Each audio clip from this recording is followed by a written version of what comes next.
Like anything the Anunnaki has done is turn it into trash. It's like a downgrade of everything.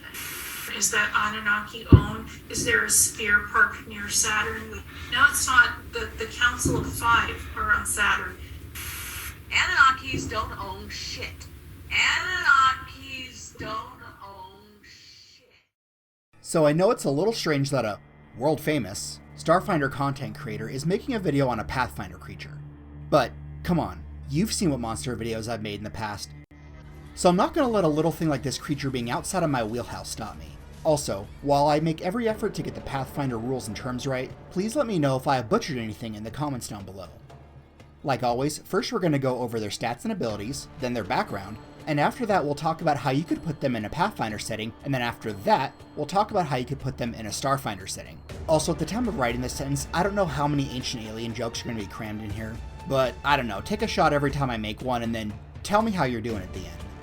However, before we get started, I just want to say that as a certified real truther, I gotta say that they really did a faithful job in translating the Anunnaki to the Pathfinder lore. As much as we all would have liked for them to reference the human Nephilim hybrid cloning facilities under the swamps of Florida that Enki set up to help them win the Draconoid Anunnaki hyperwar, I feel like it would have had an overall negative impact on the Pathfinder setting and lore. The Anunnaki can be found on page 28 of the Bestiary 5.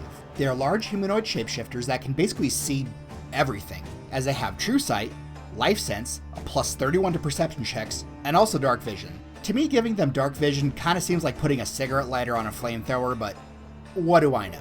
It has an AC of 35, 320 HP, regenerates 10 HP per turn, has a DR of 20, is able to resist 20 points of acid, cold, electricity, and sonic damage, is immune to poison.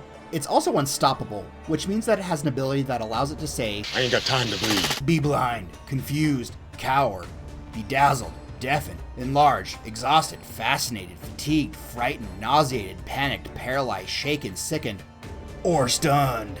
And on top of that, this thing is stupid fast, with a regular speed of 50 feet and a fly speed of 60 feet. It can also speak Aklo, Common, Draconic, Giant, and True Speech. They also have all of these feats. Combat casting, extra mythic power, greater fortitude, improved bull rush, improved critical, improved great fortitude, improved initiative, multi-attack, and power attack. Moving on to their offensive abilities, for their melee attacks they can hit you with their primal chisel, which is this thing. And not only does it hit hard, it also applies their de-evolution ability when they hit you with it. I'll go over what that does later, but trust me, you want to avoid returning to monkey. They can also bite you and hit you with their wings. So those last two attacks don't really make a lot of sense to me. Like if those wings don't do a Deshako, or at least fold out, I'm not really sure what they could do with those, and honestly the bite makes even less sense to me. Like yes, they have a mouth, and generally speaking, if you have a mouth, you have teeth, and if you have teeth, you can bite, but it looks like they'd have to take off that Ionisser looking ass COVID mask and then bite you, which is just kind of dumb for a standard attack. So if you're ever in one of my games and you see an Anunnaki, they're not going to bite you unless you're playing a Dramata.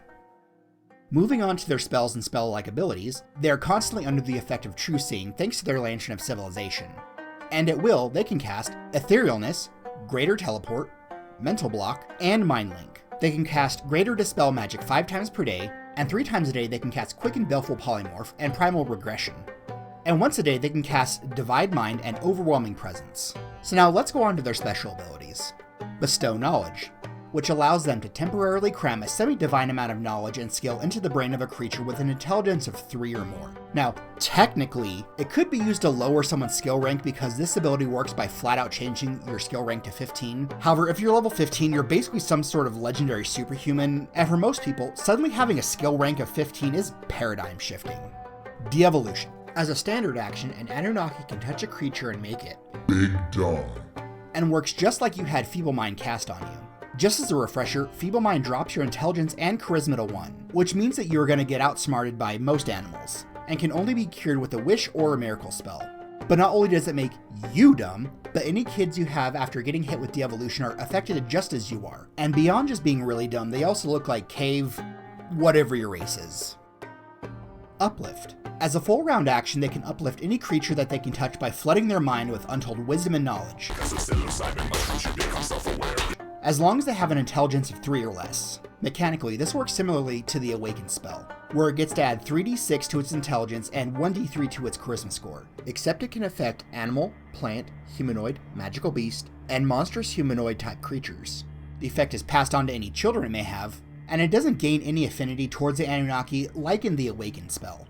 However, the Anunnaki do tend to end up in the race's creation myth and become revered figures. Lantern of Civilization and Primal Chisel. I've already touched on it before, but their Lantern of Civilization is this thing.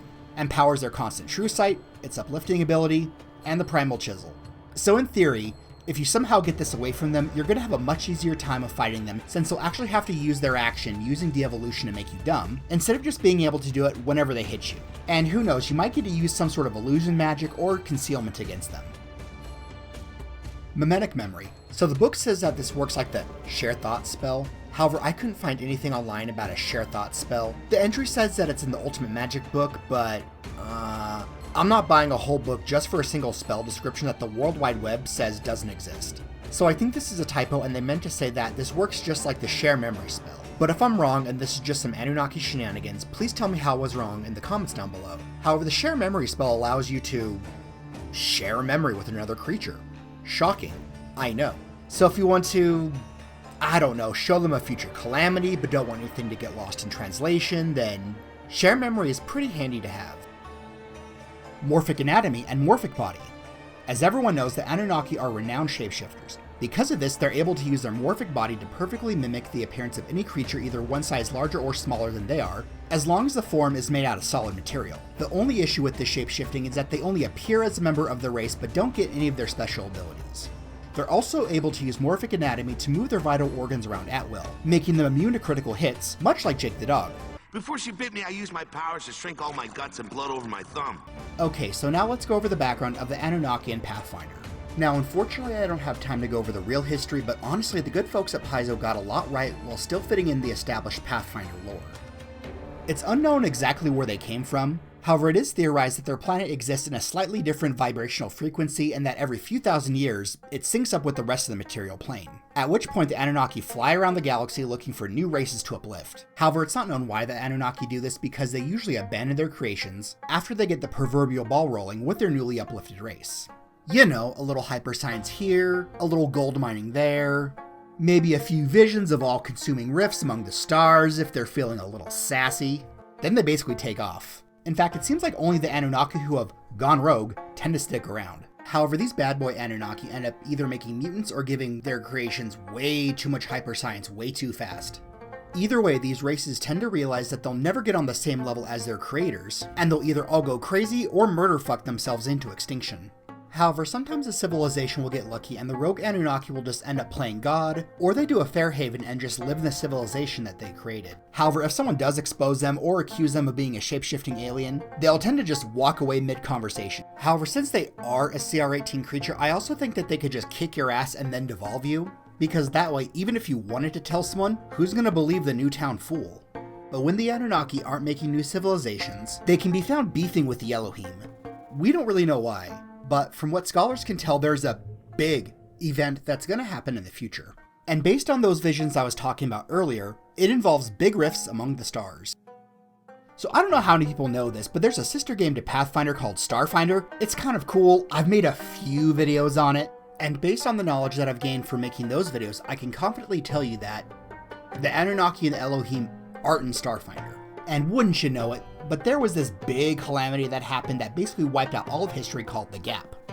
So I have a theory, and it's going to sound pretty crazy, pretty out there, and has already got me in some hot water with the Packed World Council and the stewards. Hey Evan! It's the stewards! Let's stop all this nonsense about the Anunnaki over a nice bottle of corn syrup!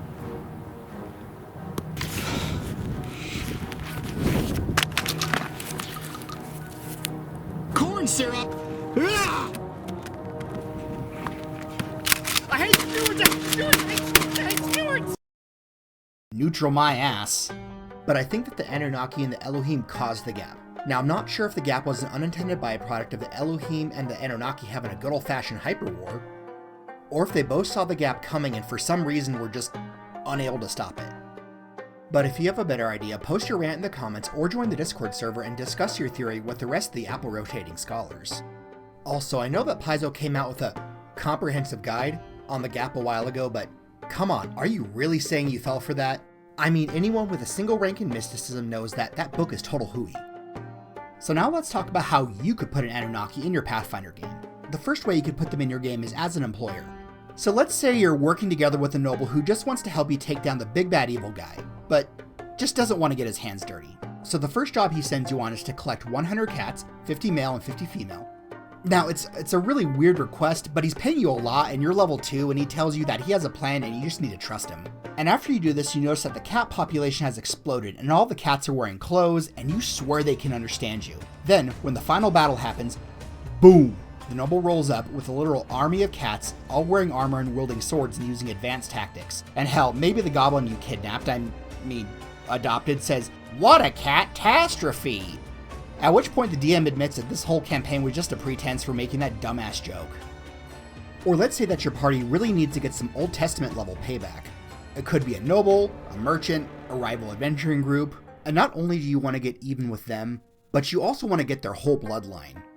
Maybe the party's Inquisitor knows of an Anunnaki's alias, so you convince them to use their de-evolution ability on them, and on top of paying them in totally super high quality copper bars, you'll also keep their identity a secret. Or lastly, you could use them as the classic big bad evil guy. Maybe there have been reports of Camarasas attacking villagers. However, they're attacking villages around a day's travel away from the coast. And when you find them, they have strange apparatuses on them which allow them to survive out of the water. Eventually, you track them down to their hideout, where they're using captured villagers to mine gold for the Enlighteners. So now that we've gone over the Anunnaki and Pathfinder, let's go over how to put them in a Starfinder game. Like I said before, they aren't in Starfinder probably because their involvement in the gap wiped them out, trapped them in their own dimension, or they lost the hyperwar so hard that they're embarrassed to be seen outside of their own dimension. Or Paizo just didn't want to put them in there because of the Grey and the Reptoids already being in there. They didn't want to become the real truther TTRPG. So before we talk about scenarios to use the Anunnaki in, we need to convert it. Honestly, I wasn't looking forward to converting it over from Pathfinder, but my boy Lightning Cat apparently does this shit for fun, and just casually dropped this in the Discord one day. Links to his document and his Discord in the description. So while looking through the Anunnaki stats in the Monstercology Galatica, it looks like they did a really good job translating it over from Pathfinder to Starfinder. To avoid bloating the video too much, I'm just going to take a few screenshots and leave them up for a few seconds so you can pause the video and read it. Also, you can use the links to download the document or go to their Discord. So now that we have all that out of the way, let's talk about how to put an Anunnaki in your Starfinder game. One way is that your party could get a job from some megacorp who is having issues extracting resources from an uninhabited planet. However, they have ruled out Xenodruid involvement, because unlike normal Xenodruid raids where hordes of animals start to attack them, or start engaging in unusual ambush tactics while the Grateful Dead is blasted from a shitty JBL speaker, the wildlife starts firing back with black powder rifles, and there are rumors that some workers found a list of demands nailed to the foreman's door. Eventually, the party discovers that the wildlife has been uplifted by one of the last Anunnaki who before leaving said something about, "I will prevent the next one from happening again. I have to." You could also add them to your game by having the party being hired by a history professor who wants you to teach my academic rival what happens when you steal my work and publish it as your own. And to teach this lesson, he wants you to hold a fertility artifact to his forehead and say something in a long dead language. And if the party asks why he wants them to do this, he says something like, "Publish or perish is a real thing, and I'm just paying you to play an elaborate practical joke. If he's half the expert that he claims to be, he'll get what this means, and then maybe I'll get the credit that I deserve." As weird as it is, the job shouldn't take you very long. Hell, if you work fast, you should still be able to catch the newest episode of Halls of the Living. And a job where you don't have to pull out your weapon might be nice for a change. Maybe you could add a really hard culture check if the players want to know why holding this fertility object to their head is an insult, and if they pass, they know that there isn't any culture where this would have made any sense. Or maybe if they want to make sure that this isn't a Pearl Lusk situation, they could make an engineering check, and if they pass, they could tell that there is some hidden technology and a small power source, but as far as they can tell, it isn't a weapon. However, if they go through with it, they notice that afterwards the professor is acting really stupid, and starting to look a little feral. And if they do a little digging, they find out that the professor was looking into the history of the Anunnaki, and that the artifact that they just used was a jury-rigged device that was set to use de-evolution once, and then completely fry its circuitry to prevent anyone from reverse engineering it. Or you could use them as a big bad evil guy. So I'm just spitballing here, it's gonna sound crazy, but what if a rogue Anunnaki was colluding with a cabal of reptoids and an invasion of Grey to infiltrate the Pact World government in order to get an advantage in their shadow hyperwar with Elohim, and the only way to fight them is to... Hey everyone, we had a lot of fun here today, but before we wrap things up, Evan just want to remind you that the Anunnaki never survived the gap because they never existed in the first place. So if you like this video, please give it a like, as it not only tells the algorithm that you like it, but it also boosts my ego. Also share it with your friends, subscribe to see more, and if you are already subscribed, make sure the bell notification is turned on. Also remember that those in power never lie, so make sure to work really hard and spend all that you can. Hey you rascal, thank you for watching the video. Click here to subscribe, click here to see one of our newer videos, and click here to see something random.